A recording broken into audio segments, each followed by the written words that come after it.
If it's 2022 and you don't have an explainer video, what's wrong with you? I'm just joking, but I totally get it. You probably want to get an explainer video because you understand why it's so good for your business, but it might seem a little bit intimidating or you're not sure where to start. Producing an explainer video might seem like a massive project, and it is in a sense, but if you break it down into smaller tasks, it's way more manageable. So in this ultimate explainer video guide, I'll walk you through everything when it comes to making an explainer video and all the things you need to consider. I'm Edward Stinger from the Explainer Company, and this is our YouTube series on explainer videos. If you like this type of content, you can support our channel by gently tapping the like button and subscribing or clicking the notification bell so you always get updated when we release new video marketing content. Alright, let's get straight to it.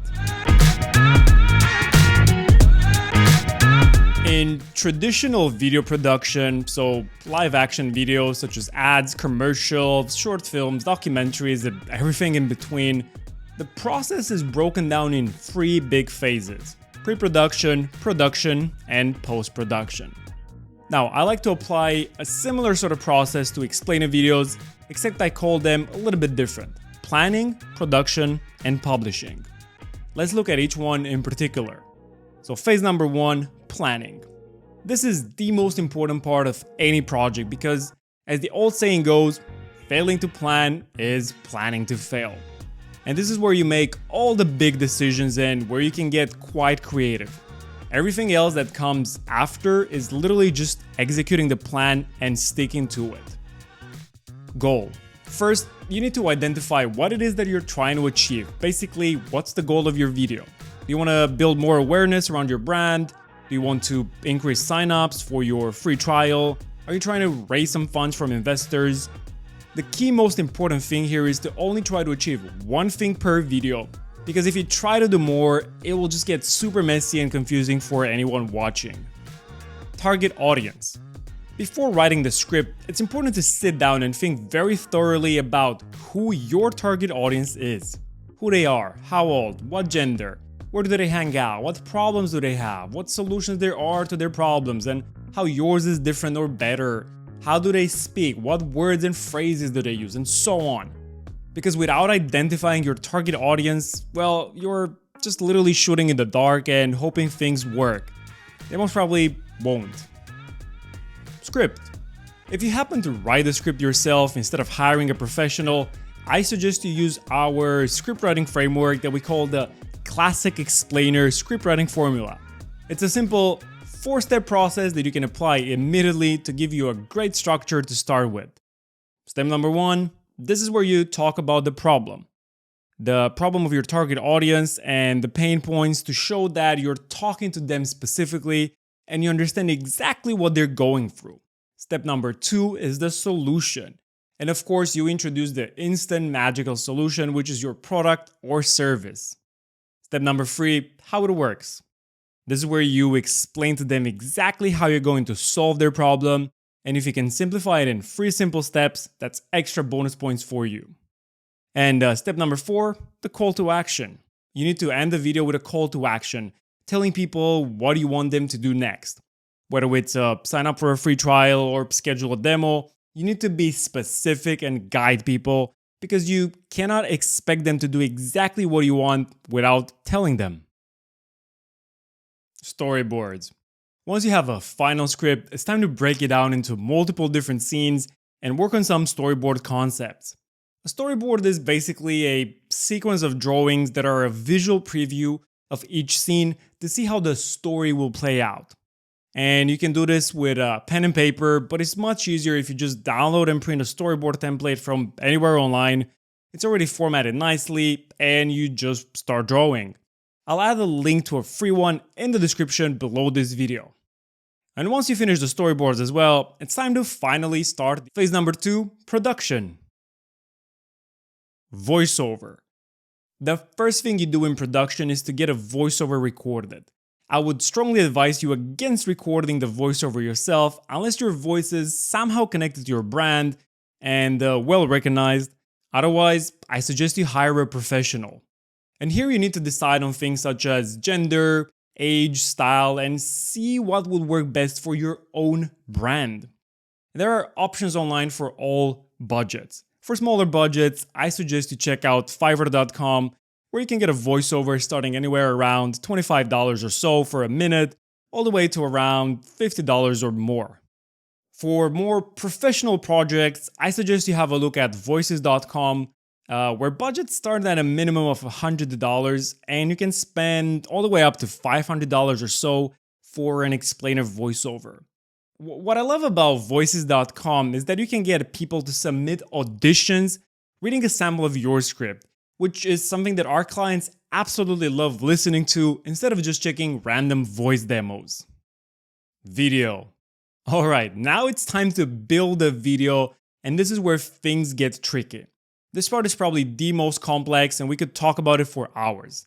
There are two big options. Number one, hire professionals. And this is the most obvious one, but of course, also the priciest one.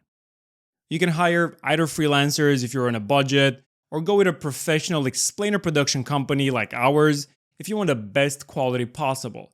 For details on pricing, make sure to check our video here on YouTube about how much does an explainer video cost. Prices for a good explainer video can range anywhere between $2,000 all the way to $10,000 or more. Option number two, do it yourself. The most affordable option is to just make the video yourself. Now, I'm not talking about learning vector graphics, illustration, motion design, and character rigging yourself, because that will literally take you 1,000 plus hours to master and reach a great level. But there are some easier options. Option number A is some animation software. And there are a few options out there that are suitable for beginners and are very affordable. I'm thinking about platforms such as Animoto, Vyond, Powtoon, Animaker, Toonly, Doodleap, and so on. These are usually very easy to use, but also quite limited in what you can achieve with them. And option number B is stock assets. You can also use ready-made animation assets such as stock animation or animated stock GIFs.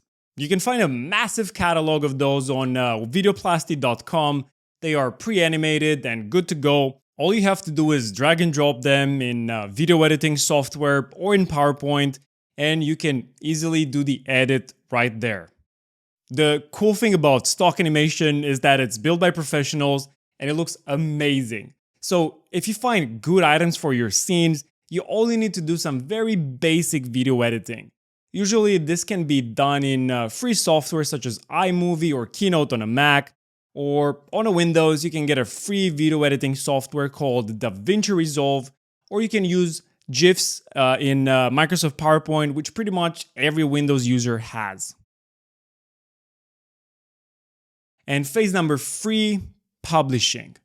Alright, now we have a great explainer video, it's time to share it with the world. YouTube. What I strongly suggest to pretty much 99% of our clients is to upload their videos to YouTube. I know there are a ton of other more professional video players out there, such as Vimeo or Vistia, but YouTube is the second largest search engine in the world and gives you the opportunity to get a lot of free organic traffic, which the other platforms don't really have. Subtitles. I recommend you add subtitles to all your videos in general, especially explainer videos. If your market is worldwide and maybe they don't speak great English, it's good to help them by being able to read the subtitles. But not only that, it's great even for native speakers because a lot of people might just watch your video at work or in other situations where they don't have access to audio, so you want them to still be able to consume your video and understand your message even if they cannot hear it. Website. When embedding your video on your website, it's highly recommended to add it above the fold. This means the first section that people see of your website without having to scroll down. Because if they have to scroll, they might miss your video. And this is important because the vast majority of people will prefer clicking on a video rather than reading all the text on your page. Remarketing. This is a bonus one, but I see a lot of our clients being very successful with this strategy. Remarketing is a type of ad that just follows you around the web.